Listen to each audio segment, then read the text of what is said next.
Shalom saudara-saudara, apa kabar? Puji Tuhan, haleluya, kelihatan semuanya bahagia ini. Praise the Lord. Ya, saya mau berterima kasih buat semua saudara-saudara yang telah memberikan ucapan dan kemudian memberikan hadiah-hadiah dan makanan-makanan ke rumah kami. Ya, bayangkan. Terima kasih. Jemaat bermurah hati sekali buat kami sekeluarga. Secara khusus buat saya menganggap ini sebagai satu hal yang luar biasa. Ya, you guys are our family. Saudara-saudara adalah keluarga bagi saya dan istri dan seluruh keluarga kami. Kami menganggap semua saudara seperti saudara-saudara kandung kami sendiri, dan you guys telah berdiri bersama dengan kami, supporting dalam pelayanan, dan untuk itu kami berterima kasih.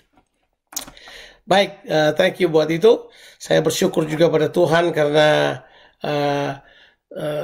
usia saya ditambahkan setahun, dan puji Tuhan, tidak ada orang yang bisa menambahkan usia sehari dalam dirinya, ya, tidak ada.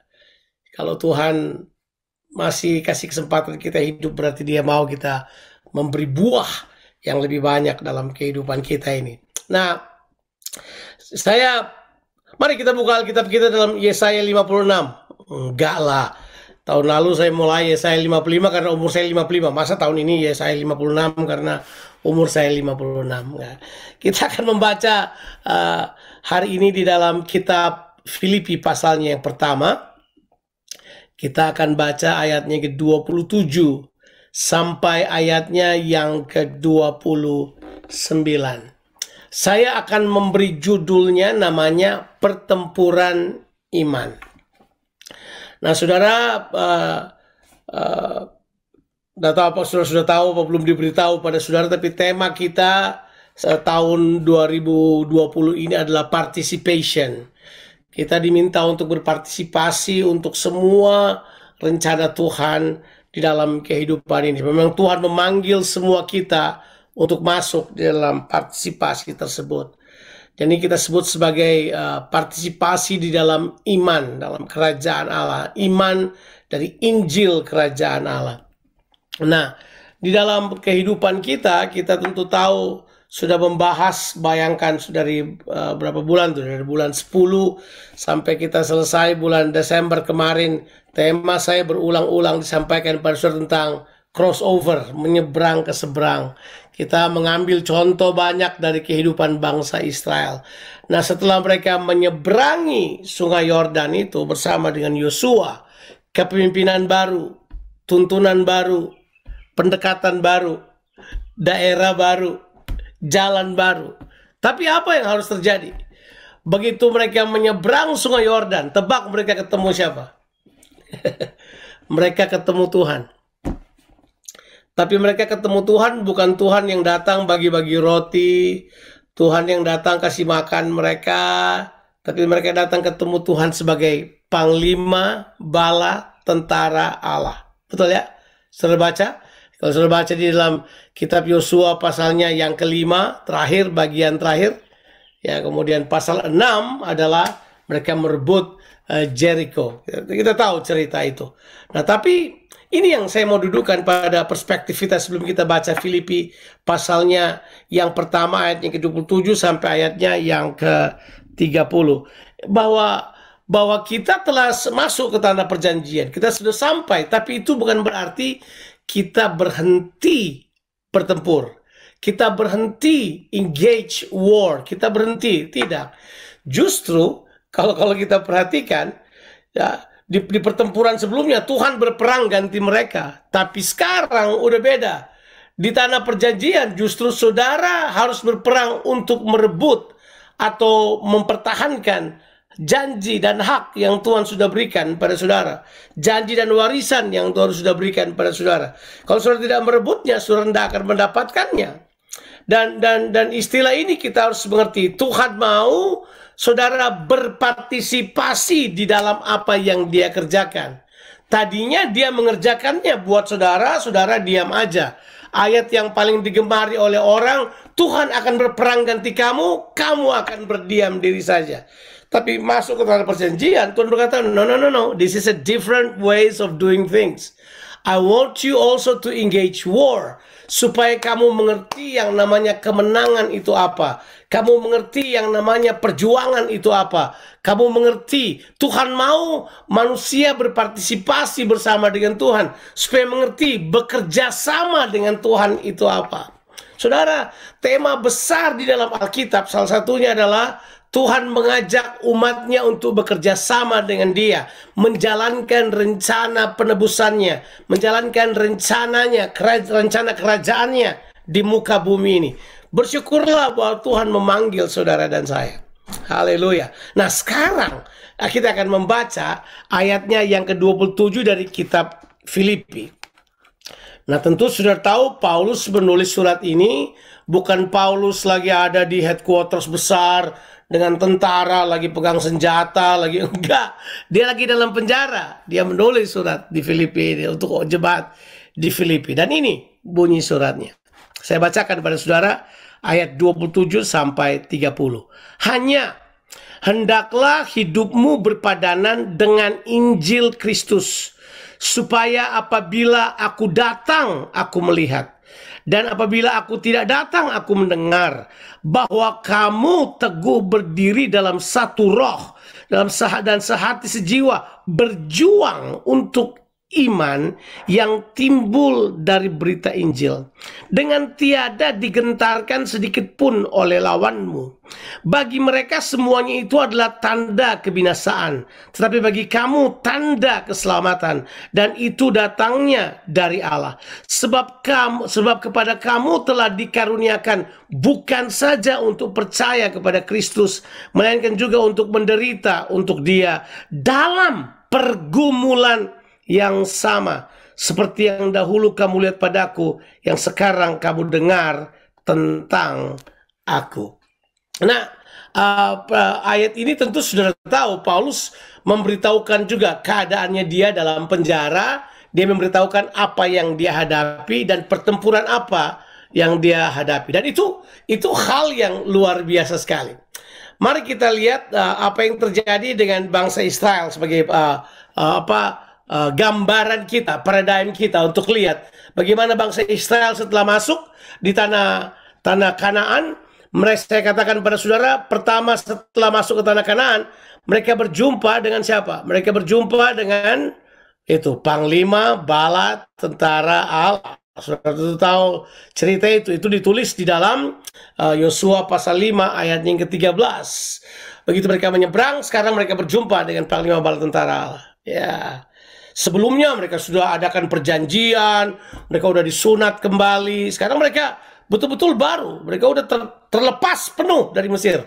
Tapi sekarang Tuhan berjumpa dengan mereka dan Tuhan berkata begini. Sekarang time to engage war. War for what? Pertempuran untuk apa? Perjuangan untuk apa? Sekarang adalah perjuangan untuk merebut, perjuangan untuk mempertahankan, perjuangan untuk mengambil warisan yang Tuhan sudah berikan kepada saudara. Itu penting sekali. Nah, coba saudara lihat. Anehnya Tuhan datang kepada Yosua sebagai panglima bala tentara Tuhan. Orang bilang itu malaikat Tuhan. Tapi tentu di dalam banyak di dalam banyak tafsiran, ya kalau saudara mengerti istilah yang dipakai teofani, penampakan Yesus di perjanjian lama. Jadi Yesus yang ketemu dengan Yosua di sini. Kemudian Tuhan berkata, beres. Ini faktanya. Aku sudah menang. Ya, udah. Jadi sekarang kita mesti mengerti prinsip pertempuran kita. Prinsip pertempuran kita itu begini. Tuhan cuma mau melibatkan kita. Dia mau mengajak kita bertempur bersama dengan Dia. Haleluya. Saudara mau nggak? Ini dia penting. Enggak, saya nggak mau. Saya adalah orang yang pasifis. Saya nggak mau bertempur. Saya nggak mau bikin apa-apa. Saya mau diam saja. Biar Tuhan yang mengerjakan. Oh, I'm a lover. I'm not a fighter. So I don't do things like that. Ada sebuah pertempuran yang bukan seperti yang saudara pikir membunuh orang, bukan. Ini disebut dengan pertempuran iman. Nah, Paulus memberitahukan dengan jelas, iman ini bukan iman tradisi agama. Iman ini bukan cuma kepercayaan kita yang biasa saja. Iman ini lebih menjurus kepada iman karena Injil kerajaan Allah. Iman yang timbul karena pemerintahan Allah dalam diri saudara. Iman yang timbul karena Tuhan memerintah dalam kehidupan saudara. Ini iman karena Injil. Maafkan, ini bukan cuma sekedar iman-iman. Oh, saya Kristen, dari dulu saya Kristen. Saya dari kakak saya Kristen, bapak saya Kristen, kakek saya Kristen, semua kami Kristen. Bukan iman agamawi. Ini iman karena saudara membuka hati menerima Yesus sebagai Raja dalam kehidupanmu. Menerima Yesus sebagai pribadi yang sungguh-sungguh penguasa dalam kehidupan saudara. Itu saudara sekarang perlu perjuangan. Ada perjuangan di dalamnya. Perjuangannya itu ada di sini. Tetap mempertahankan Yesus sebagai penguasa dalam diri saudara, mengizinkan dia berkuasa dalam diri saudara. Sebab ada banyak yang coba untuk membuat Yesus tidak jadi raja dalam diri saudara. Ada yang coba membuat bahwa Yesus bukan penguasa dalam diri saudara. Oh, kita kadang-kadang nggak sadar. Kita pikir oke aja, everything good. Seperti misalnya budaya yang kita sudah lewati mungkin selama 15-20 tahun terakhir. Budaya kesuksesan barat yang mengatakan pada kita seolah-olah sukses adalah Tuhan kita. Enggak, iya. Keberhasilan, materi, semuanya itu adalah Tuhan kita. Pengejaran kita harus ke situ. Oh ya, ada banyak orang yang menyimpang dari Injil karena hal tersebut. Makanya sebagai orang percaya, kita perlu sekali untuk, nah ini dia nih, fokus pada perjuangan iman kita. Perjuangan iman kita ada di mana sih sebenarnya? Perjuangan iman kita ada di ayat 27 dan di ayat 27 dengan jelas diberitahukan kepada kita ini perjuangan iman kita. Perjuangan iman kita ada pada ini apa saudara? Kata yang dipakai di situ adalah hidup yang berpadanan. Dia bilang kita berjuang untuk iman yang timbul karena pemberitaan Injil. Bagaimana caranya kita berjuang untuk iman yang timbul karena pemberitaan Injil ini adalah hidup berpadanan dengan Injil tersebut. Hidup berpadanan dengan Injil. Nah, itu ternyata perjuangan. Itu ternyata perjuangan. Hidup sesuai dengan pemerintahan Kristus dalam kehidupan kita. Sebab ada orang yang hidup tidak menyatakan pemerintahan Kristus. Oh ya, dia mengaku Kristen. Oh ya, dia pergi ke gereja. Oh ya, dia ikuti seminar. Oh ya, dia hadir dalam banyak ibadah. Oh ya, dia buat semua yang kelihatannya Kristendom, yang kelihatannya Christianized, yang kelihatannya agama Kristen. Tapi bukan Yesus yang memerintah di situ. Yang memerintah di situ ambisi-ambisi sukses mereka. Yang memerintah di situ adalah keinginan-keinginan berkuasa mereka. Yang ada di situ adalah upaya-upaya untuk membesarkan diri. Bukan Yesus yang memerintah di situ. Makanya Paulus bilang ini perlu perjuangan, Pak. Perjuangan ini yang paling susah. Perjuangan melawan keinginan-keinginan untuk merasa diri hebat, berarti karena saya, dan seterusnya.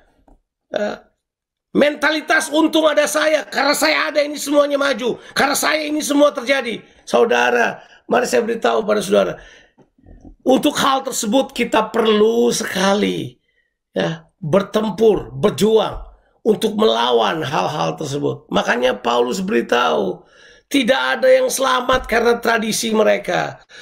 Makanya Paulus bilang, karena ini Paulus referring kepada para pengajar-pengajar palsu yang berkata, keselamatan kita itu datang karena melakukan hukum Taurat dan percaya pada Yesus. Betul ya? Sudah tahu cerita itu.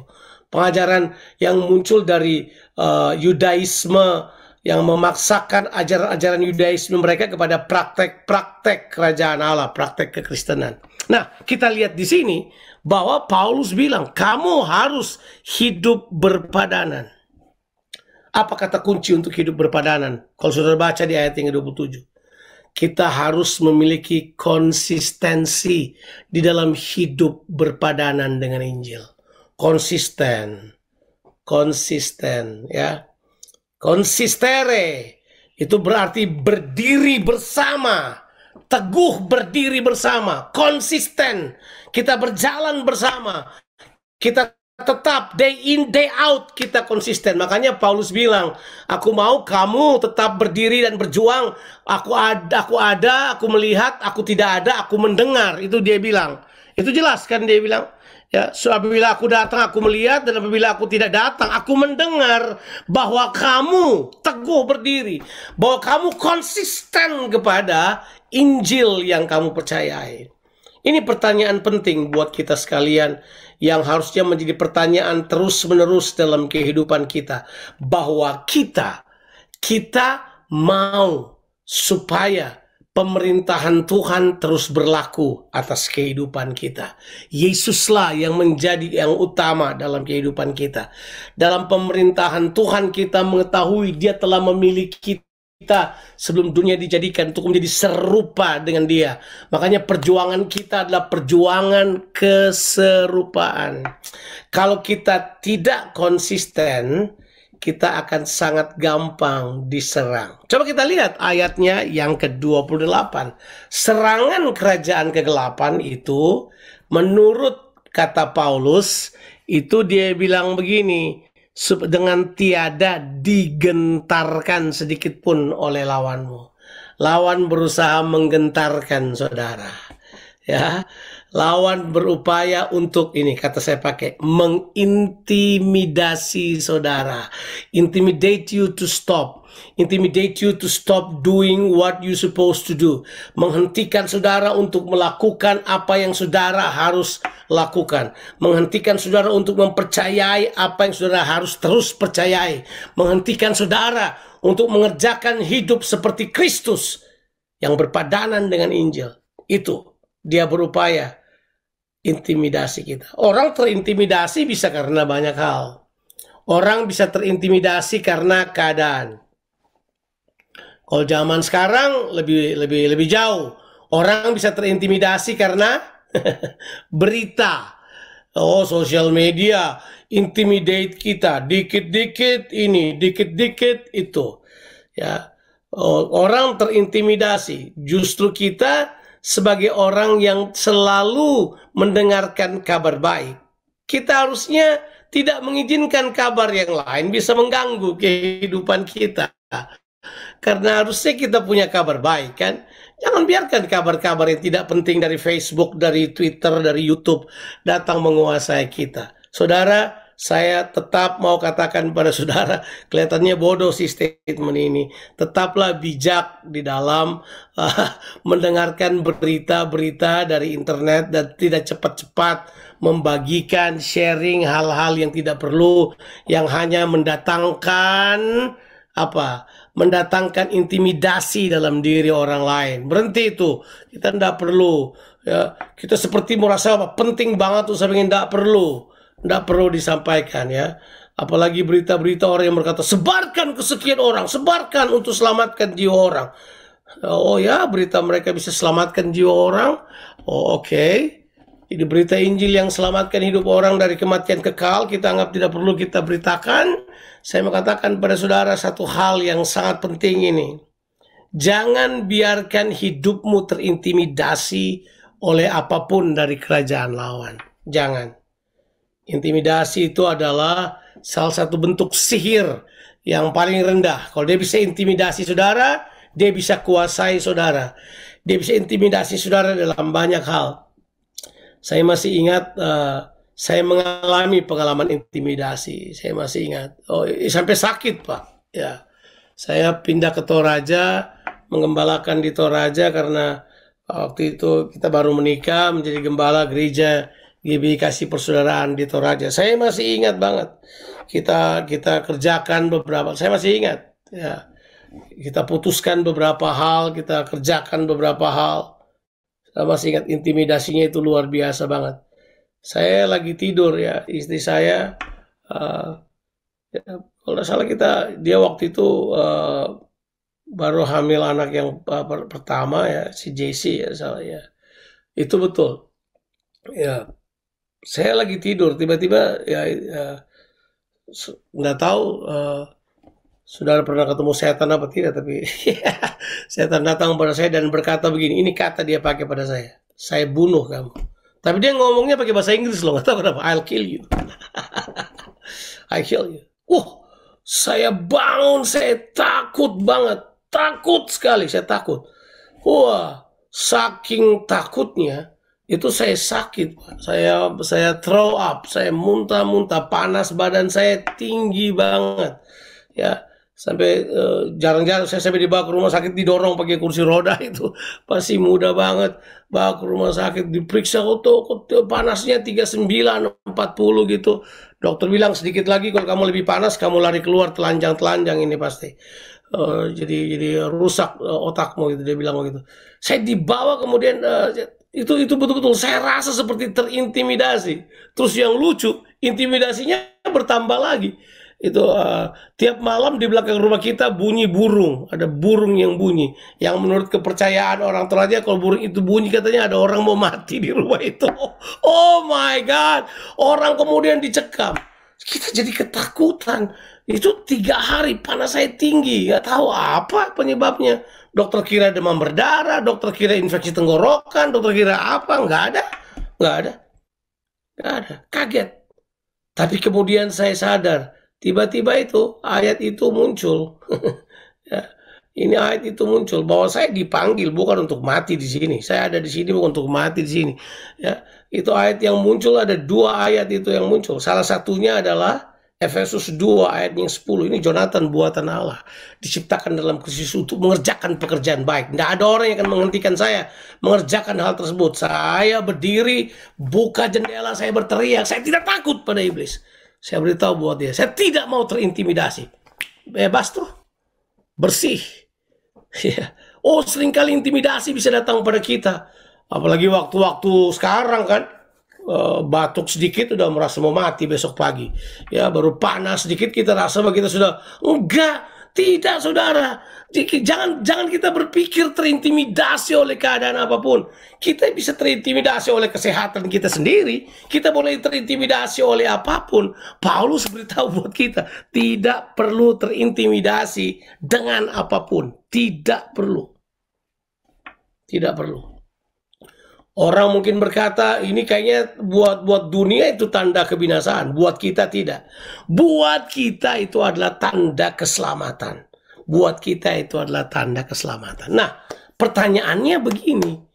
Kita berperang untuk apa? Saya beritahu, kita berperang untuk 3 hal. Yang pertama adalah kita berperang untuk berpartisipasi bersama dengan Tuhan. Yaitu itu yang pertama, dia mengajak kita bertempur bersama dengan dia. Bertempur bersama dengan dia. Ya. Dia berkata berperanglah, bertempurlah. Kalau saudara baca di kitab Yosua, dengarkan saya baik ini. Tuhan itu sudah menyerahkan semua yang mereka harus rebut. Sudah diserahkan. Tapi mereka harus bertempur untuk mendapatkannya. Misalnya, coba kita lihat Yosua pasal 6. Lihat aja sebentar. Lihat aja. Yosua pasal 6 ayatnya yang kedua. Sebelum mereka bertempur, sebelum mereka jalan keliling-keliling, ini firman Tuhan kepada Yosua. Berfirmanlah Tuhan kepada Yosua, ketahuilah, aku serahkan ke tanganmu Yeriko. Sudah. Berarti Yeriko sebelum bertempur sudah diserahkan. Tetapi untuk mengambilnya, ini saudara harus bertempur, berpartisipasi bersama dengan Tuhan. Tuhan mau melibatkan saudara untuk dewasa. Tuhan melibatkan saudara untuk bersama-sama dengan dia. Tuhan mau melibatkan saudara untuk memiliki sense of belonging, untuk rencananya, untuk pekerjaannya, untuk perkara-perkara ajaib yang dia kerjakan. Dia mengajak saudara on board. Dia berkata, hey, welcome on board. Let's work with me. Iya. Ya. Kita seringkali berpikir bahwa ini kok pengajarannya kita mesti berperang lagi, bukankah Tuhan sudah menang ganti kita sekarang tinggal menikmatinya. Pelajari sejarah bangsa Israel. Mereka sudah diberikan, sudah. Itu kan gambaran buat kita. Alkitab bilang perjalanan bangsa Israel buat kita itu adalah contoh, menjadi teladan buat kita. Ya, menjadi pelajaran buat kita. Itu jelas. Makanya ditulis di Alkitab. Oh ya, kalau sudah lihat lagi, misalnya, kenapa mereka kalah waktu melawan Ai? Jelas, Ai lebih kecil dari Yeriko. Mereka kalah karena mereka tidak hidup berpadanan dengan apa yang Tuhan minta. Kalah mereka. Dikalahkan oleh suku kecil. Tapi coba kita lihat pasalnya yang ke-8. Coba kita lihat. Sama juga. Kemudian berfirman, pasal 8 ayat 1. Kemudian berfirmanlah Tuhan kepada Yosua, janganlah takut dan janganlah tawar hati. Bawalah seluruh tentara dan bersiaplah. Majulah ke Ai. Ketahuilah, aku serahkan kepadamu. Lihat itu. Kata Tuhan menyerahkan muncul berkali-kali. Jadi sebenarnya sudah. Tapi kenapa mereka harus berperang? Karena di sini Tuhan ingin mengajak saudara berpartisipasi bersama dengan Dia. Sebab yang kedua adalah Tuhan ingin melatih saudara untuk memerintah bersama dengan Dia. Oh yes, yes.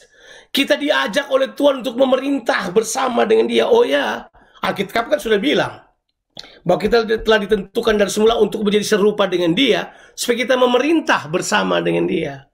Iya, itu jelas. Itu kata Alkitab. Dia jadikan saudara raja dan imam, saudara memerintah. Memerintah sekali lagi, bukanlah dengan tangan besi, tapi memerintah dengan jalan melayani. Melayani dengan karunia yang kita miliki. Ya, itu jelas. Itu kata Alkitab buat kita. Dia ajak kita, dia libatkan kita dalam pekerjaan-pekerjaannya. Oh, tidak ada yang lebih menyenangkan dari terlibat bersama dengan Tuhan, melakukan pekerjaannya.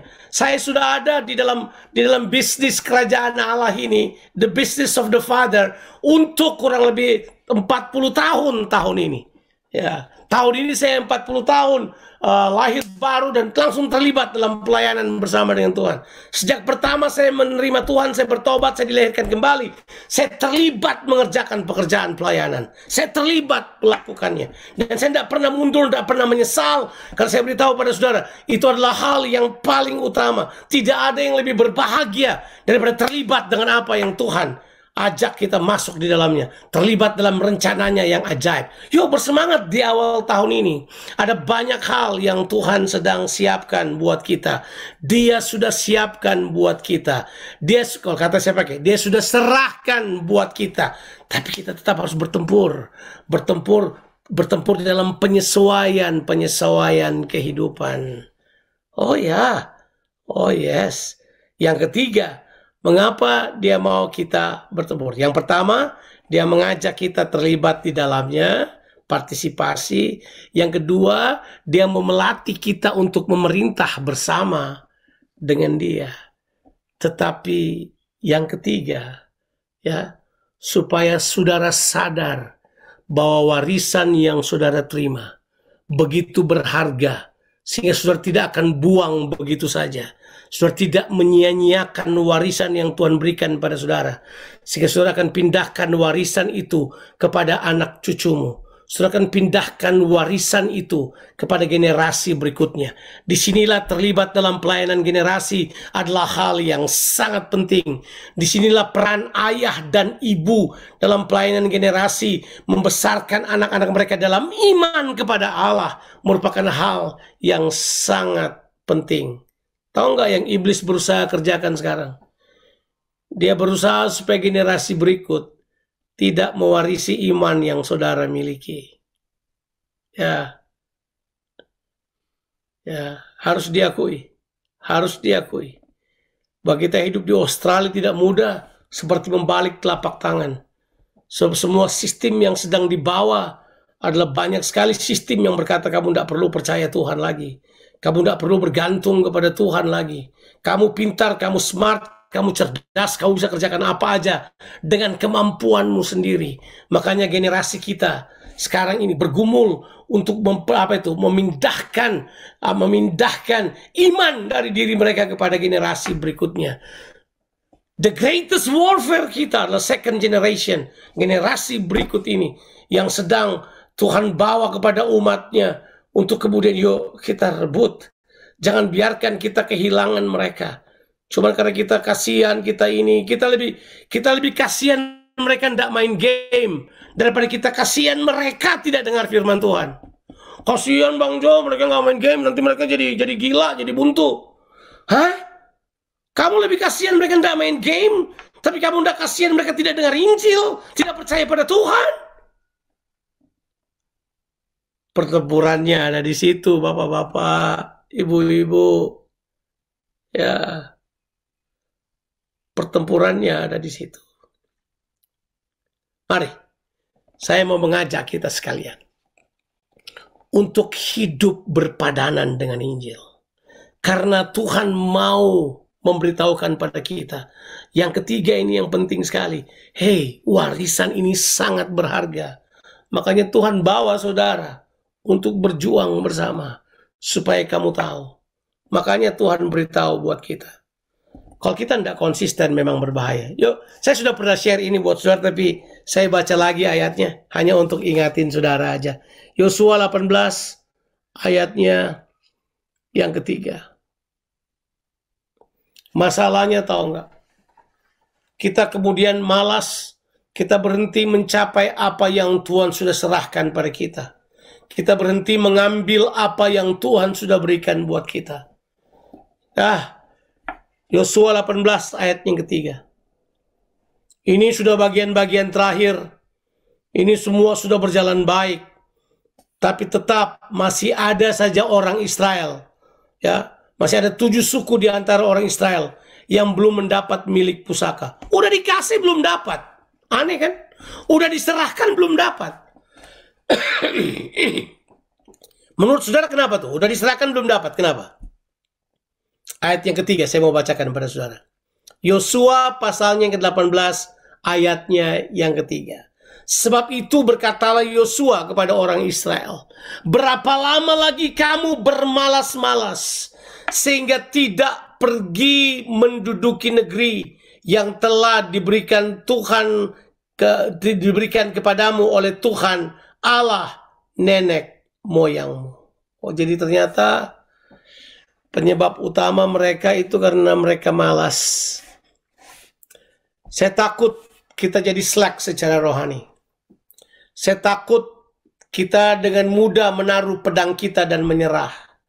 Saya takut kita kemudian berkata, udahlah memang begini zamannya. Saudara menyerah. Atau karena kenyamanan, saudara menaruh pedang saudara. Saudara tidak berlibat lagi dalam pertempuran. Saudara tidak bertempur lagi untuk iman saudara. Saudara berkata, that's it. Cukup sampai di sini aja. Ya. Yosua berkata, itu, how long are you slack? How long are you slack? Slackness spiritually. Ini adalah hal yang paling berbahaya buat kita sekalian. Mari, kita kalahkan itu. Kita lawan hal tersebut. Kita tidak akan biarkan hidup kita dikalahkan. Tapi kita akan terus maju. Konsisten dalam melakukannya. Iman Senin Kemis kita yang cuma berharap hal yang baik, mencari hidup yang lebih baik, tidak percaya kepada Tuhan, mengharapkan ini dan itu, maunya yang enak aja. Saya beritahu pada saudara, mari kita rubah cara berpikir kita. Alkitab beritahu buat kita, Tuhan sudah berikan buat kita. Bagian kita adalah merebutnya. Bagian kita adalah bertempur bersama dengan Dia untuk mendapatkannya. Oh, saya bersyukur. Saya bersyukur bahwa kita semua yang ada di Garam adalah pejuang-pejuang iman yang hebat. Kita terus berupaya keras untuk melakukan apa yang penting buat kita. Kita terus mengutamakan keluarga kita, anak-anak kita, membagikan Injil pada mereka, memberitakan Injil buat mereka. Tidak mudah, tidak gampang, tidak mudah berhadapan dengan mereka. Ya. Mereka kadang-kala dengan gampang menyerah dan berkata, udah, saya nggak bisa bikin apa-apa lagi. Boleh saya katakan pada saudara, jangan malas untuk berebutnya. Ingat, Tuhan sudah menyerahkannya buat kita. Bagian kita bertempur. Pertempuran iman kita ini harus terus berlangsung. Saya akan akhiri dengan cerita yang saudara sudah ketahui. Saudara tahu Daud, bukan? kejatuhan Daud itu bukan waktu dia berperang. Kekalahan Daud justru ketika dia meletakkan pedangnya dan tidak berperang karena dia telah nyaman. Ditulis di Alkitab, Daud hanya berjalan di atas soto rumah. Ini Alkitab bilang ini, pada musim raja-raja pergi berperang, Daud jalan-jalan di atas soto rumah. Dia harus pergi berperang, dia ada di atas soto rumah. Karena kenapa? Dia udah settle. Yang melakukannya adalah anak-anak buahnya. Yoab yang pergi berperang ganti dia. Dia cuma jalan-jalan dan kemudian enjoy. He put his sword down. Dia menaruh ke bawah pedangnya. Dia tidak berjuang. Pada saat yang sama, the attack come from any different angle yang iblis bisa buat. Dan kali ini angle-nya adalah dari jauh dia melihat Bathsheba lagi mandi. Aneh juga, ada orang mandi bisa diintip oleh raja. Itu dua hal yang sama sekali nggak masuk akal. Tapi anyhow, the story, the narration go that way untuk beritahu pada kita. Jangan merasa nyaman. Jangan merasa nyaman dengan saudara, apa yang saudara miliki. Teruslah berjuang. Berjuang dengan iman kita. Awal tahun ini, kita bersyukur. Portia, anaknya Albert, dibaptis. Itu buat saya sebagai tanda bahwa generasi kedua kita, anak-anak kita masih tetap bisa percaya kepada Tuhan. Kalau memang orang tuanya mengarahkan mereka. Orang tuanya mendidik mereka bersama sebagai gereja. Kita melakukannya secara bersama. Konsisten, together, we do the will of God. Saya mempercayai kita bisa menang dalam pertempuran iman ini. Percayalah pada firman Tuhan. Dengarkanlah kata firman Tuhan. Hiduplah dalam perjanjiannya. Warisilah semua janji-janjinya. Karena Tuhan menyertai kita sekalian. Tuhan Yesus memberkati kita semuanya. Haleluya. Amin. Amin. Mari kita berdoa sebelum saya selesai. Bapa di sorga, kami datang kepadamu berterima kasih untuk kasih setiamu, untuk kebaikanmu, untuk semua yang baik yang kau berikan buat kami. Bantu kami Tuhan, untuk sadar bahwa kami ada dalam medan pertempuran. Kami harus masuk ke dalam pertempuran bersama dengan Tuhan. Tuhan, terima kasih karena Engkau melibatkan kami untuk masuk dalam pertempuran bersamamu. Supaya kami belajar untuk berpartisipasi bersama dengan Tuhan. Supaya kami diajar untuk memerintah bersama-sama dengan Engkau. Supaya kami tahu betapa berharganya warisan yang Kau berikan bagi kami. Supaya kami akan pindahkan kepada generasi yang ada sesudah kami. Berkati kami semuanya Tuhan. Tuhan Yesus, terima kasih buat karyamu yang ajaib dalam kehidupan kami. Kami bersyukur di dalam nama Tuhan Yesus Kristus. Haleluya. Amin. Amin. God bless you. Saya kembalikan pada yang memimpin. Thank you.